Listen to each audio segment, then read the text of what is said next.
नमस्कार दोस्तों, स्वागत है आपका हमारे चैनल में। दोस्तों, माननीय सर्वोच्च न्यायालय के द्वारा टेट के मामले में जो 1 सितंबर 2025 को जजमेंट पारित किया गया था, उस पर रिव्यू होने जा रहा है। पुनर्विचार याचिका की सुनवाई होने जा रही है। सुनवाई ओपन कोर्ट होगी और इसके माध्यम से हम बात करेंगे कि क्या जो ओपन कोर्ट हियरिंग जा रही है, क्या 13 मई 2026 को शिक्षकों को टेट से राहत दी जाएगी या नहीं।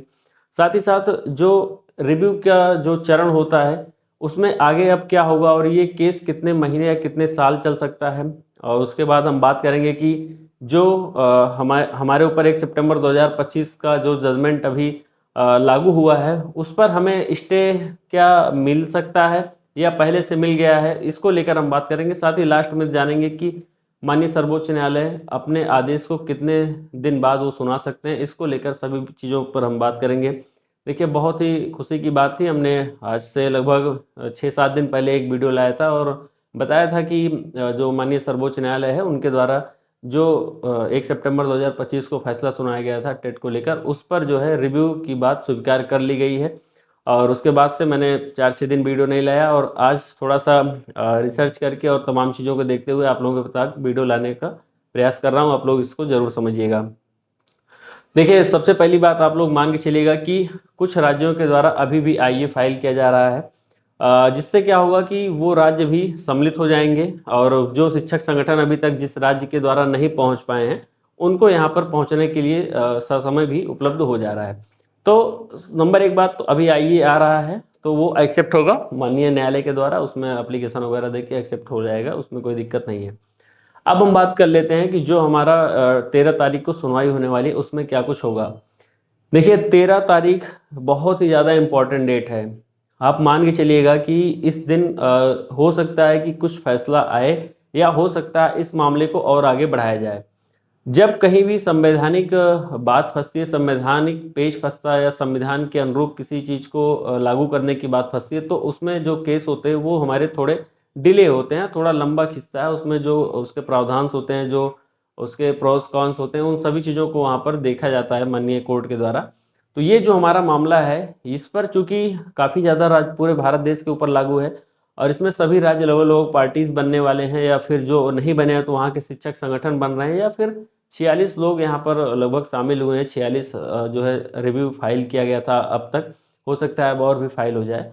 तो कहीं ना कहीं जो आईए के माध्यम से जुड़ेंगे तमाम लोग यहाँ पर जुड़ेंगे। तो जो 13 तारीख है, उस दिन कोई मेजर जजमेंट आने का यहाँ पे उम्मीद नहीं है, क्योंकि उस दिन क्या होगा कि अगर देखिए उस पर सुनवाई हो सकती है। एक चीज़ आप लोग बिल्कुल याद रखिएगा कि टेंटेटिव डेट होती है, मतलब ये हो सकता है कि इसमें जो है टल सकता है, या हो सकता है कि उस दिन जो है बेंच इस पर सुनवाई न करे, उसके पास और कोई लंबे केस हों जिस पर उस समय बीत जाए। तो इन चीज़ों को लेकर आप बिल्कुल तैयार रहिएगा।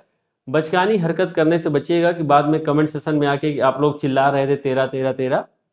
जो कोर्ट के रूल रेगुलेशंस हैं, उनसे ऊपर हम भी लोग नहीं है, एबव कोई नहीं है। कोर्ट के सब लोग नीचे हैं, संविधान के सब लोग नीचे हैं। तो उसके जो प्रक्रिया होती है उसको लेकर कभी हम क्वेश्चन मार्क नहीं करेंगे।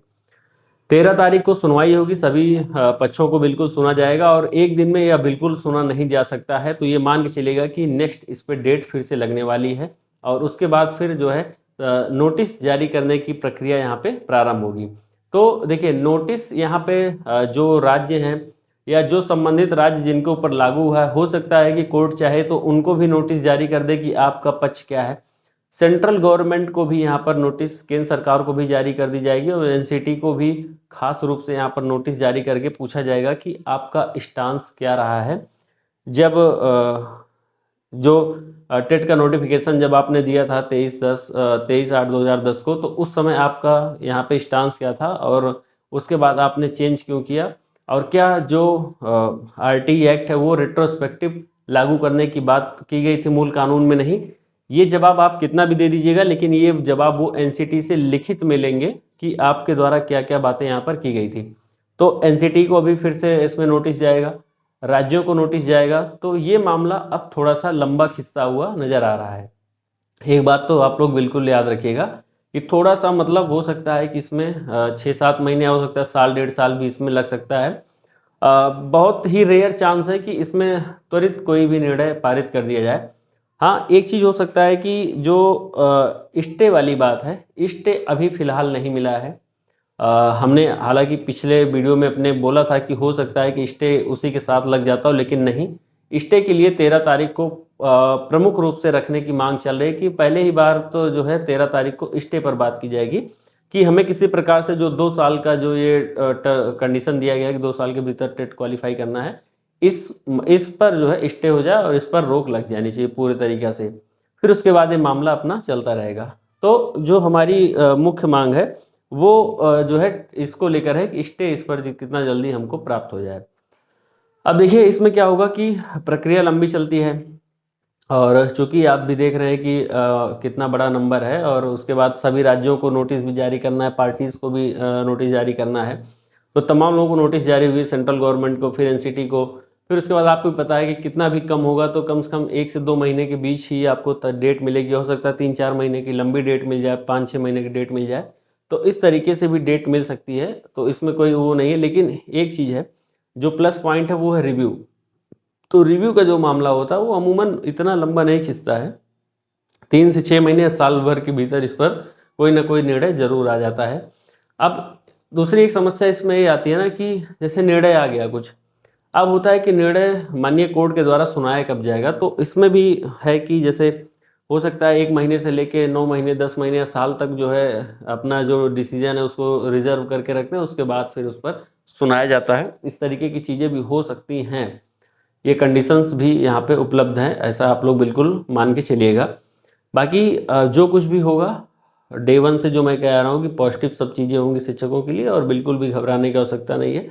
जिसका मन हो टेट क्वालिफाई करे, जिसका मन हो ना करे। लेकिन एक चीज़ और मान के चलिएगा, बहुत ही कम चांस है जो एक आप लोग बात सुन रहे होंगे कि मद्रास हाई कोर्ट का जो मामला है, मद्रास हाई कोर्ट के द्वारा जो निर्णय दिया गया है, निर्णय में बेसिकली यही बात की गई है कि जो 29/7/2011 से पूर्व के अपॉइंटेड टीचर हैं उनको टेट से पूर्णतः छूट मिलेगी। लेकिन अगर वो प्रमोशन चाहते हैं तो प्रमोशन में उनको जो है टेट क्वालिफाई करना पड़ेगा, अगर प्रमोट होना चाहते हैं तो। बाकी 29/7/2011 के बाद के जितने भी टीचर हो, प्रमोशन हो या वो सर्विस में बने रहना चाहते हैं, उनको टेट तो क्वालिफाई करना ही है। तो मद्रास हाई कोर्ट के इस जजमेंट पर ज़्यादा बहस चल रही है कि हो सकता है कि जो प्रमोशन है उसमें से ये चीज़ें ना हटे। तो हो सकता है कि हट भी जाएं, लेकिन मैं बहुत श्योर नहीं हूँ इसको लेकर। प्रमोशन को लेकर मैं श्योर नहीं हूँ कि यहाँ पे हटेगा टेट कि नहीं हटेगा, मैं बहुत कुछ नहीं कह पाऊँगा इसमें। लेकिन जो सर्विस है, इन सर्विस जो है आपका जो मतलब सेवारत शिक्षक हैं, उनको अपने पद पर बने रहने के लिए किसी भी प्रकार के टेट देने की आवश्यकता नहीं है। जो भी 29/7/2011 के पूर्व हैं उनको तो मैं बिल्कुल क्लियरिफाई कर रहा हूँ। लेकिन अब इसमें एक मामला ये भी फंस रहा है ना, जैसे कई कई राज्यों में अलग अलग समय ये चीज़ दिया गया है। तो जब राज्यों के द्वारा, चूंकि जो ये शिक्षा है वो समवर्ती सूची का विषय है, केंद्र भी कानून बनाती है, राज्य भी बनाती है। अब केंद्र ने कानून बना दिया, लेकिन राज्यों ने कब अपने यहाँ लागू किया, इसको लेकर भी यहाँ पर थोड़ा सा जो है विचार किया जाएगा कि राज्यों को, जैसे जम्मू कश्मीर का सिंपल सी बात है कि वहाँ पे राज्य लागू ही नहीं किया था, सबसे बाद में जाके लागू हुआ, तो वहाँ पे क्या शिक्षकों को 2011 से ही थोपा जाएगा? नहीं, ऐसा भी नहीं है। तो कुछ ना कुछ, इसीलिए मैं कह रहा हूँ कि इसमें बहुत ज़्यादा कानूनी पेच है, इसलिए ये मामला खींचेगा। लेकिन अगर वो चाहेंगे कि एक दिन में जजमेंट 13 तारीख को दे देंगे, तो 13 तारीख को देना होगा तो बोल देंगे इन सर्विस टीचर्स के लिए ये टेट नहीं लागू होगा, अगर सेवा पद में बने रहने के लिए। लेकिन अगर वो प्रक्रिया खींचेंगे तो फिर सबको नोटिस जारी करना पड़ेगा, एनसीटी को भी पार्टी बनाना पड़ेगा, केंद्र सरकार को भी पार्टी बनाना पड़ेगा, महाराष्ट्र सरकार को भी, तमाम जो राज्य हैं, केंद्र शासित प्रदेश हैं, सभी को यहाँ पे पार्टी बना के और फिर जो है विस्तृत इसमें सुनवाई का समय मिलेगा। क्योंकि इन सर्विस टीचर्स के लिए जो एक कट ऑफ रखा जाएगा कि इतने तारीख से पहले के शिक्षक जो है अपने पद पर बन रहने के लिए टेट नहीं देंगे, इसके बाद के शिक्षक देंगे, तो उसमें भी कंट्राडिक्शन उपलब्ध हो जाएगा। क्योंकि अगर ऐसा निर्णय आता है कि जब जब राज्यों के यहाँ जब जो जिस समय जो टेट लागू हुआ है उसके पूर्व के शिक्षक टेट से मुक्त रहेंगे, तब कहीं ज़्यादा अच्छा जो है यहाँ पर निर्णय होगा। फिलहाल देखते हैं आगे क्या होता है। इस वीडियो में इतना रखते हैं। आप लोगों को किस टॉपिक से, इस पे कहाँ पे क्लियरिटी नहीं है और क्या आप लोग जानना चाहते हैं, आप कमेंट करिएगा, हम आपको ज़रूर वीडियो लाने का प्रयास करेंगे। इस वीडियो को लाइक भी कर दीजिएगा।